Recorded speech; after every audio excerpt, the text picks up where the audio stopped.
المال والبنون زينة الحياة الدنيا والباقيات الصالحات خير عند ربك ثوابا وخير أملا ويوم نسير الجبال وترى الأرض بارزة وحشرناهم فلم نغادر منهم أحدا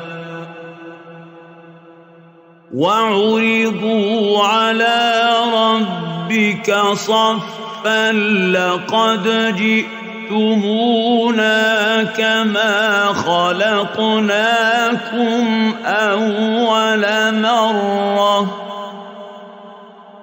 بل زعمتم أن لن نجعل لكم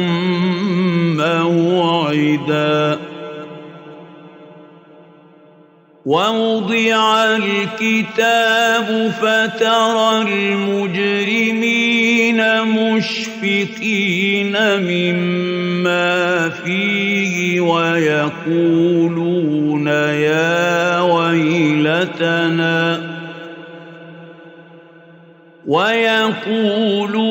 يا ويلتنا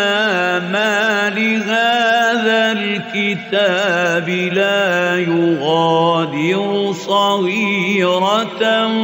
ولا كبيرة إلا أحصاها ووجدوا ما عملوا حاضرا ولا يظلم ربك أحدا وإذ قلنا للملائكة اسجدوا لآدم فسجدوا إلا إبليس كان من الجن ففسق عن أمر ربه أفتتخذونه وذريته أولياء من دوني وهم لكم عدو بئس للظالمين بدلا ما أشهدتهم خلق السماوات والأرض ولا خلق أنفسهم وما كنت متخذ المضلين عضدا ويوم يقول نادوا شركائي الذين زعمتم فدعوهم فلم يستجيبوا لهم وجعلنا بينهم موبقا ورأى المجرمون النار فظنوا أنهم مواقعوها ولم يجدوا عنها مصرفا ولقد صرفنا في هذا القرآن للناس من كل مثل وكان الإنسان أكثر شيء جدلا وما منع الناس أن يؤمنوا إذ جاءهم الهدى ويستغفروا ربهم إلا أن تأتيهم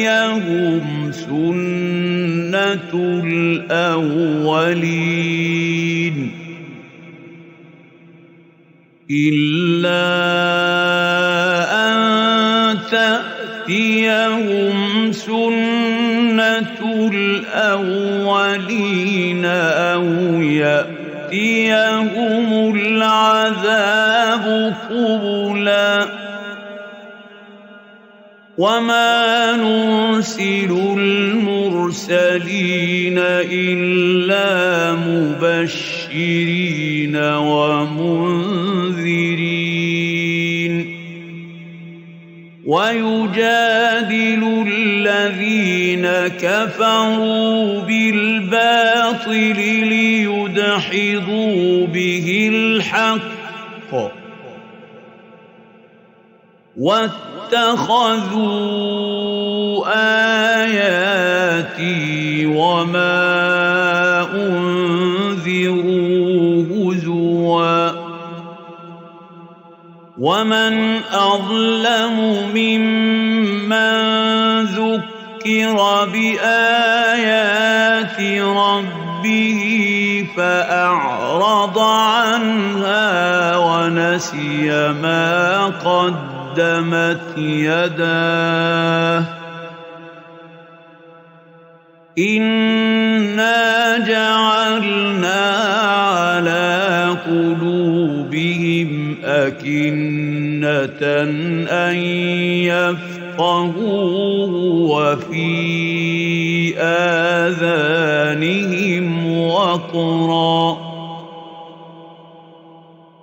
وإن تدعوهم إلى الهدى فلن يهتدوا إذا أبدا وربك الغفور ذو الرحمة لو يؤاخذهم بما كسبوا لعجل لهم العذاب بل لهم موعد لن يجدوا من دونه موئلا وتلك القرى أهلكناهم لما ظلموا وجعلنا لمهلكهم موعدا وإذ قال موسى لفتاه لا أبرح حتى أبلغ مجمع البحرين أو أمضي حقبا فلما بلغا مجمع بينهما نسيا حوتهما فاتخذ سبيله في البحر سربا فلما جاوزا قال لفتاه آتنا غداءنا لقد لقينا من سفرنا هذا نصبا قال أرأيت إذ أوينا إلى الصخرة فإني نسيت الحوت وما أنسانيه إلا الشيطان أن أذكره واتخذ سبيله في البحر عجبا قال ذلك ما كنا نبغ فارتدا على آثارهما قصصا فوجدا عبدا من عبادنا آتيناه رحمة من عندنا وعلمناه من لدنا علما قال له موسى هل أتبعك على أن تعلمني مما علمت رشدا قال إنك لن تستطيع معي صبرا وكيف تصبر على ما لم تحط به خبرا قال ستجدني إن شاء الله صابرا ولا أعصي لك أمرا قال فإن اتبعتني فلا تسألني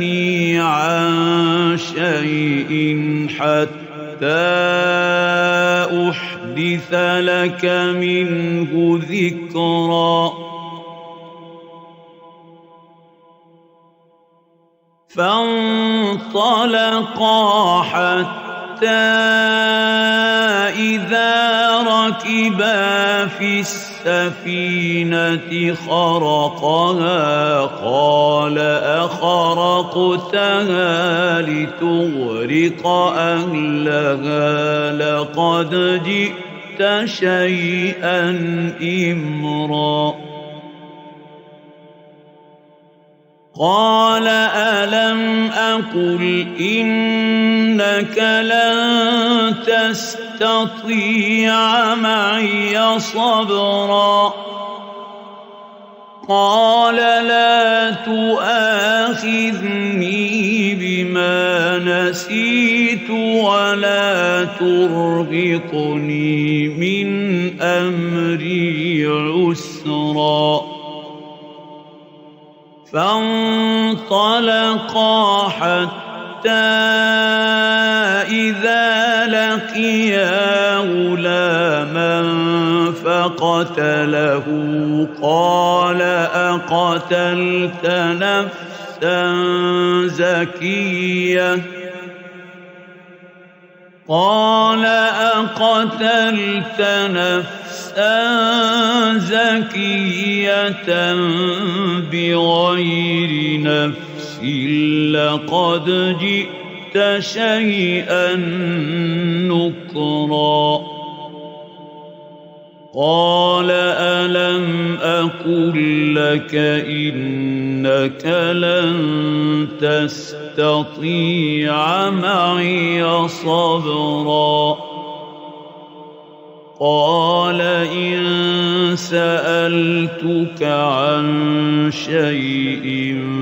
بعدها فلا تصاحبني قد بلغت من لدني عذرا فانطلقا حتى إذا أتيا أهل قرية استطعما أهلها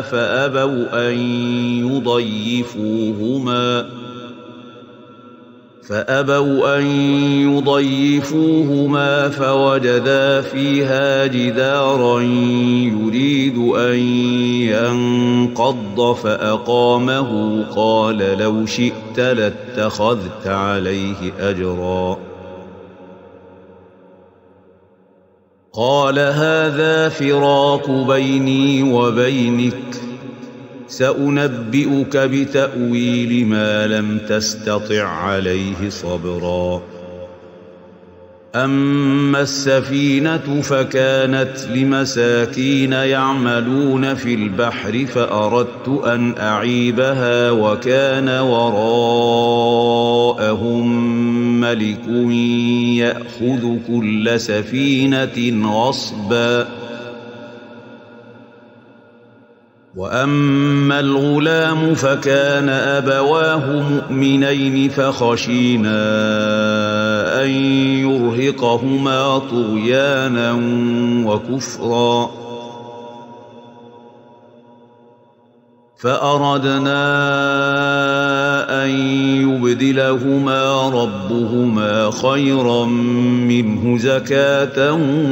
وأقرب رحما وأما الجدار فكان لغلامين يتيمين في المدينة وكان تحته كنز لهما وكان أبوهما صالحا فأراد ربك أن يبلغا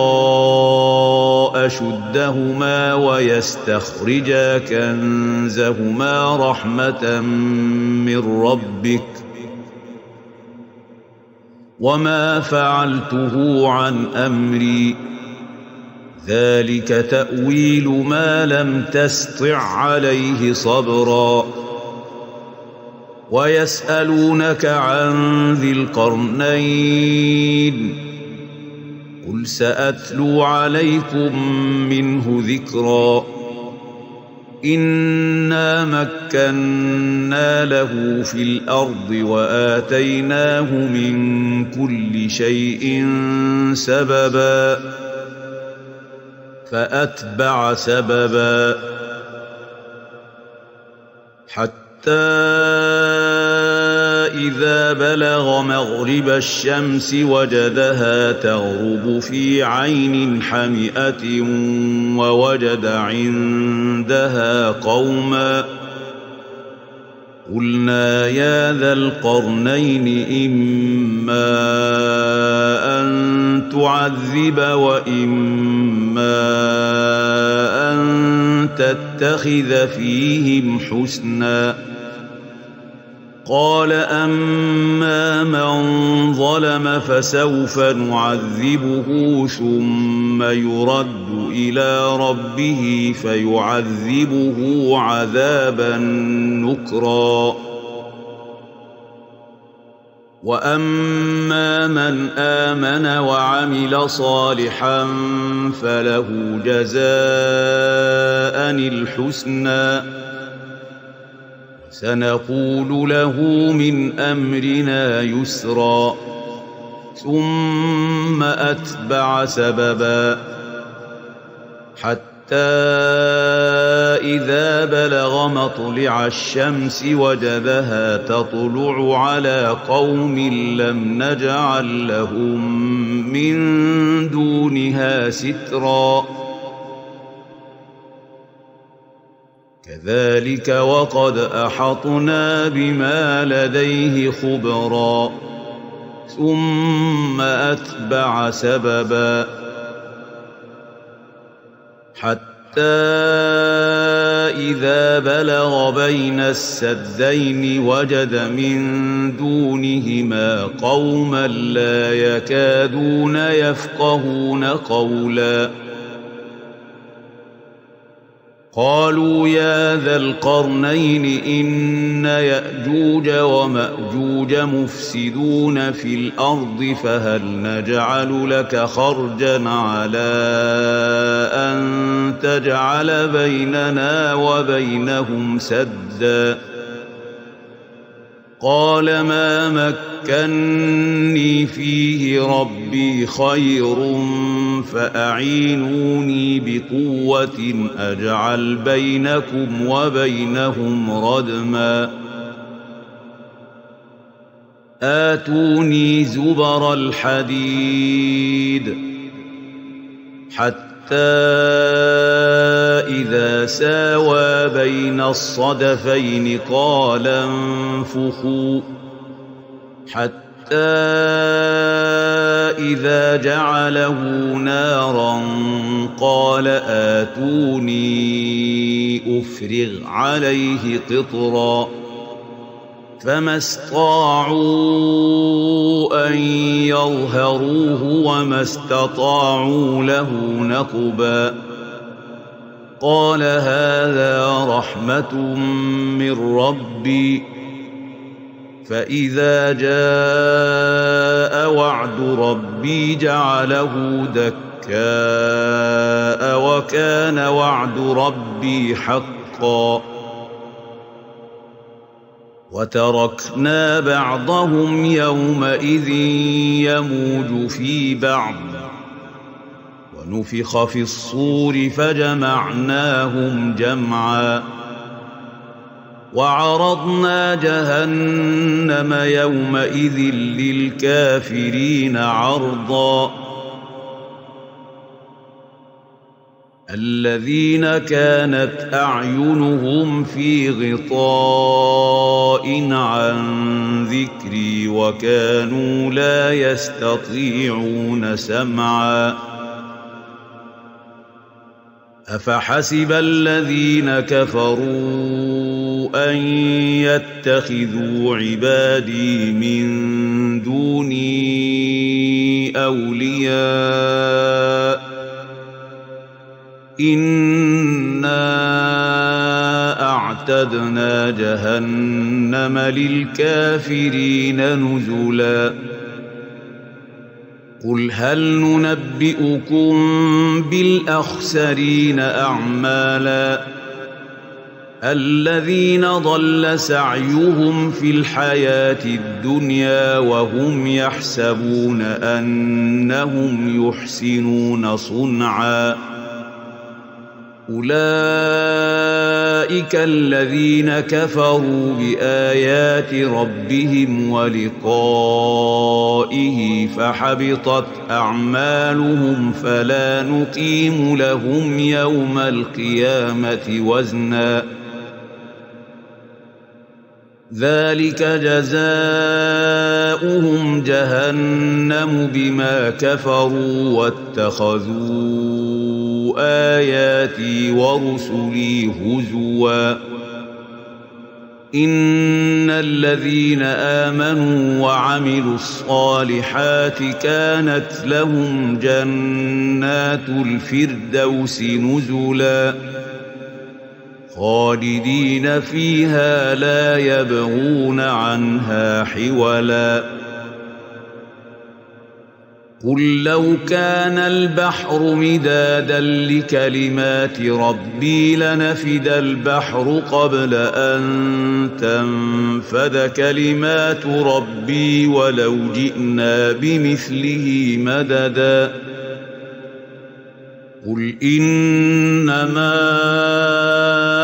أنا بشر مثلكم يوحى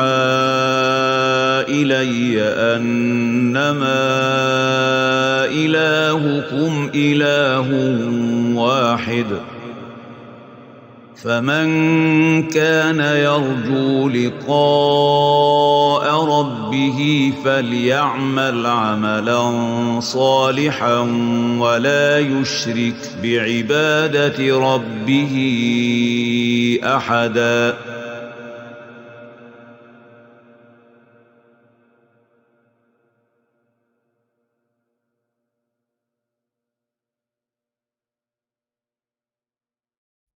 أعوذ بالله من الشيطان الرجيم بسم الله الرحمن الرحيم الحمد لله الذي